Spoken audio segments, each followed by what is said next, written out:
time I return, I feel something that is difficult to describe, but it is impossible to ignore. It is a sense of clarity. Clarity about what matters. Clarity about what is at stake, and clarity about who is carrying that burden. So let me begin differently today. Not by speaking about Ukraine, but by speaking to you.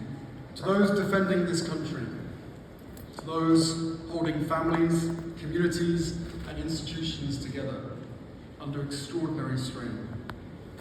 The world sees you, and the world respects you. I am not here as a politician. I am here as a soldier who understands service, as a humanitarian who has seen the human cost of conflict, and as a friend of Ukraine who believes the world must not grow used to this war or numb to its consequences. Because what is happening here is not simply a war about territory.